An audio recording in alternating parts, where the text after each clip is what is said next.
Hi, I'm Greg Bryant. Question for you. How well do you know your elected officials? You voted for them. Maybe you didn't vote for them. Is it possible to know the person or personality behind the people in position of power? This program is an opportunity for casual conversation with our city's elected officials. Like Commissioner Jeff Gow. This is Coffee with the Commission.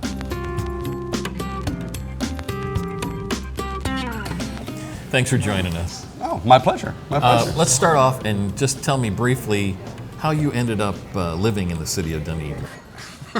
How I ended up living in Dunedin.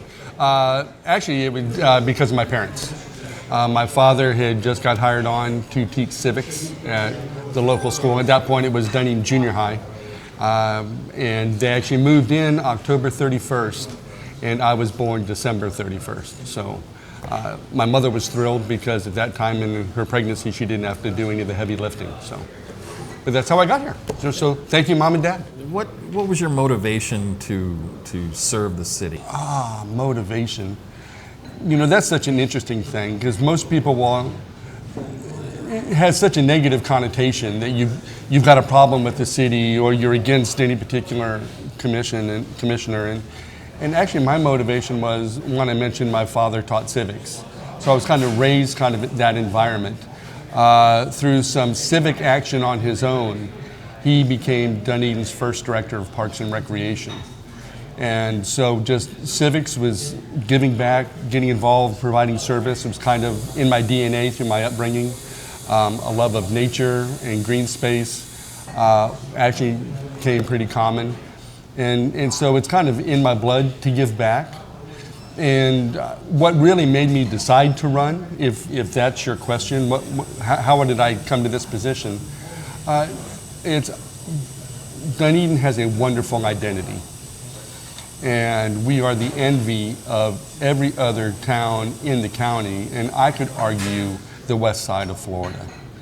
And to my mind, it is our duty to identify that identity, what makes us so unique, and protect it as much as you promote it. And so that's kind of why I got involved, is to maintain that identity and then try and keep the city relevant at the same time.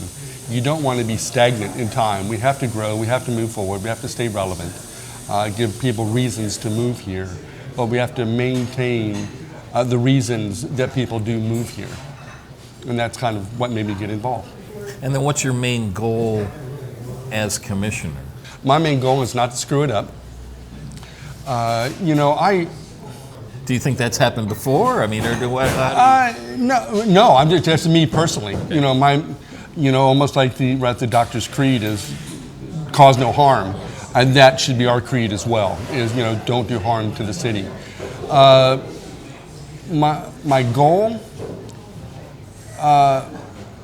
is to stay relevant and protect that identity. That we live on the Gulf Coast. We have a historic golf club. We have a wonderful downtown.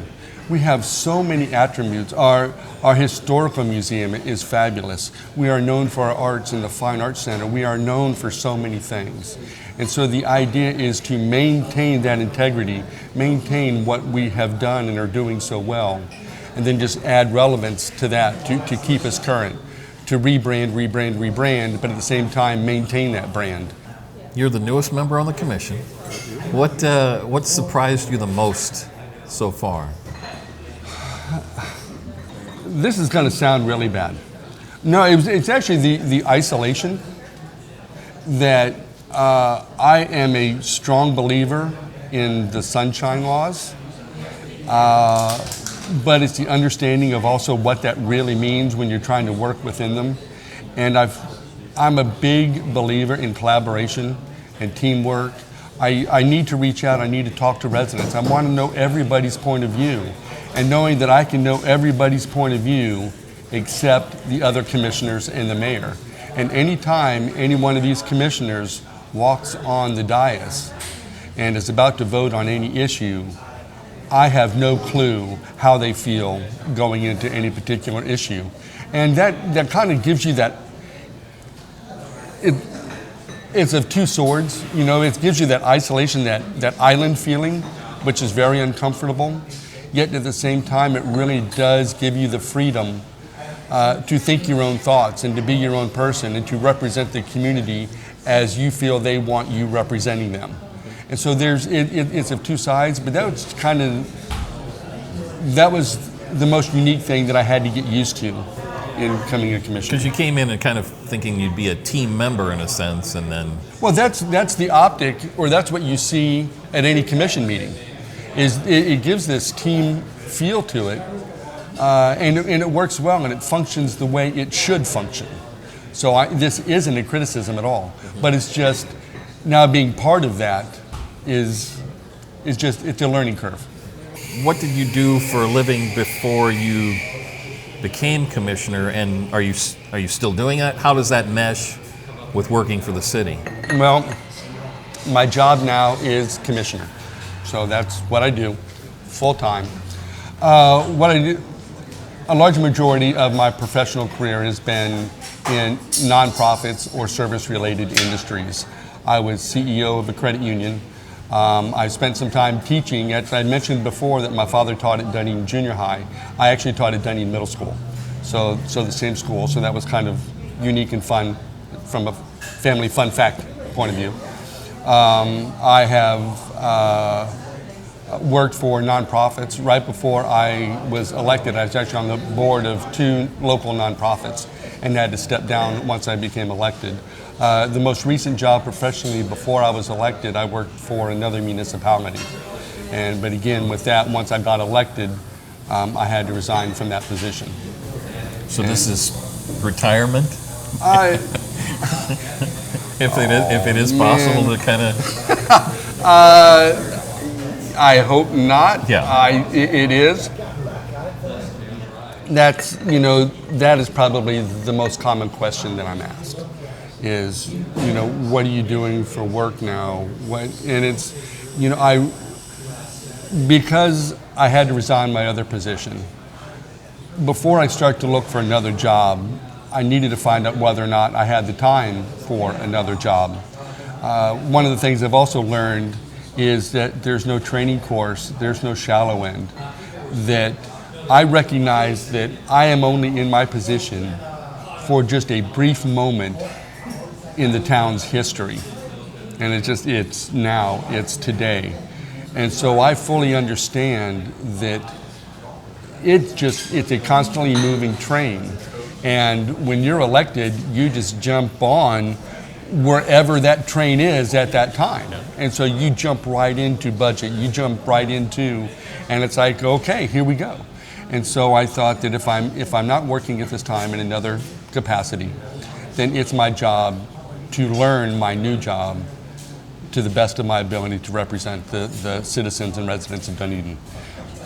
And so it's taken me, I'm still learning, and I'm sure I'll continue to learn.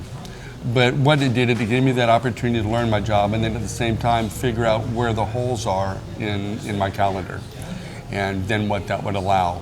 Right now, I'm happy doing what I'm doing, representing the residents. The pay is terrible, as anybody will tell you. But what I get out of it is much more than just the salary.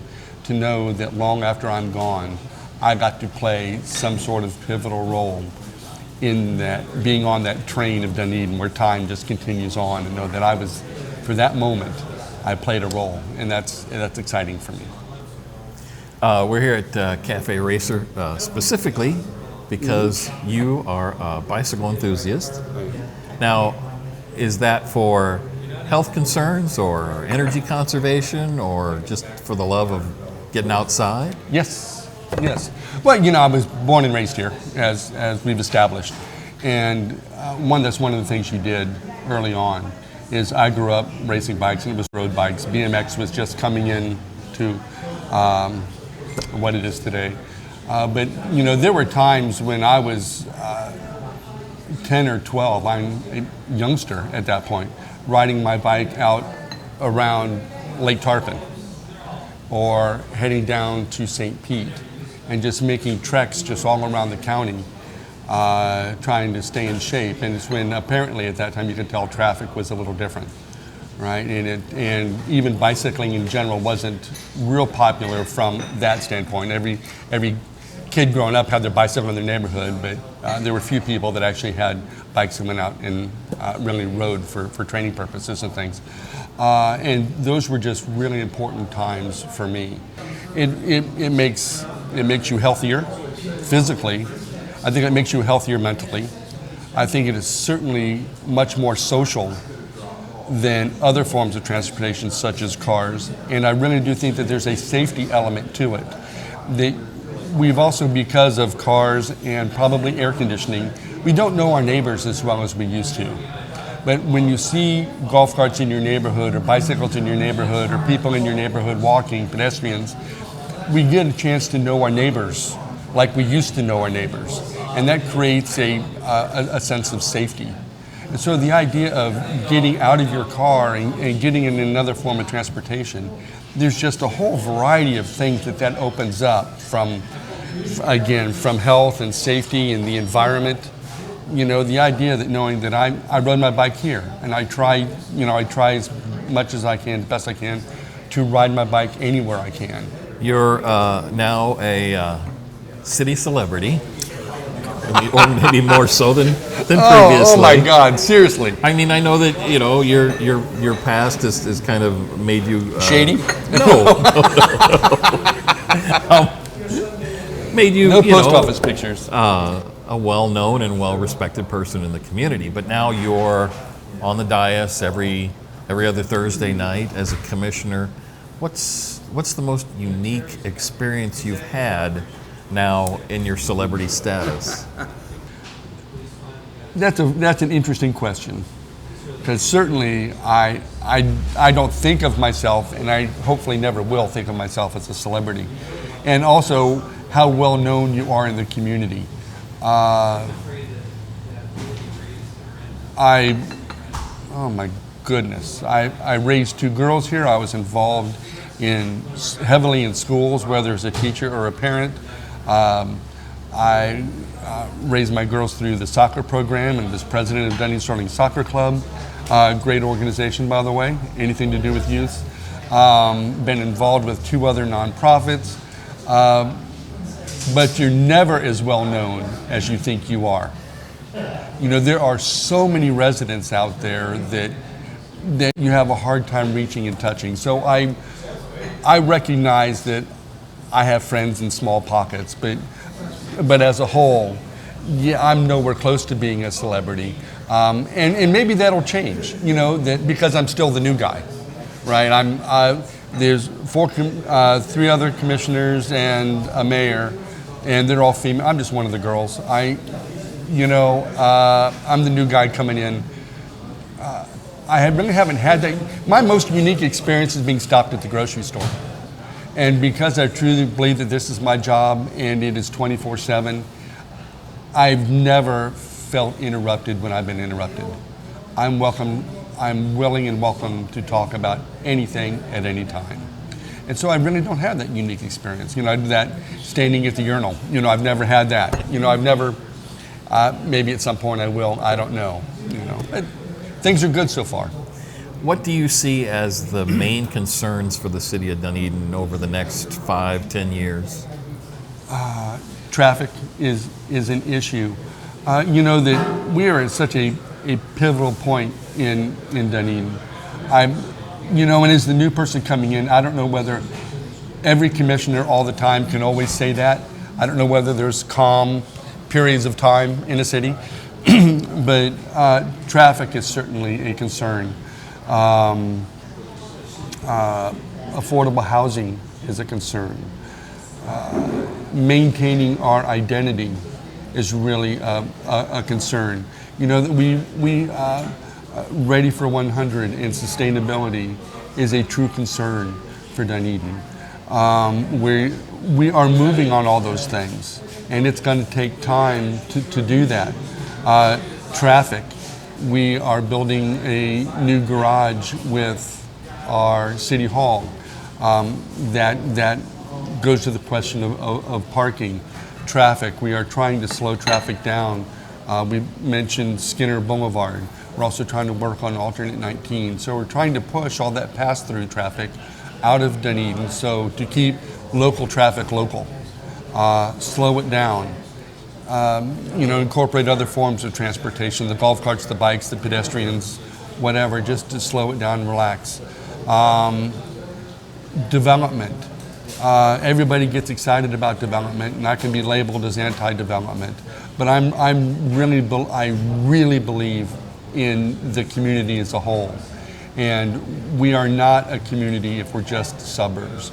We are not a community if we're just business. That it really does take balance. It really does take communication and just making sure that we get it right on both ends. Making sure the development fits into that identity that we talk about. That we are the envy, again, I mentioned before, of every other town. We have something unique that other towns don't have. So the idea is to maintain that identity and not become any town USA. That's a real concern. What's the best thing about being a city commissioner in Dunedin? Just providing the service and giving back, knowing that you are just a small part, and that's not to diminish my role, but in a much bigger system, that you are just part of something that's so much bigger than yourselves. When you look at the community, one of the things that makes us unique truly are the residents that live here.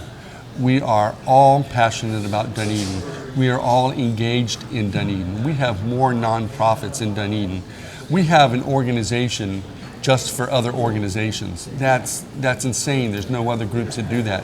We have more advisory committees, which are citizen committees, to work with the city government, more than any other city, certainly in Pinellas County. Again, if not Florida.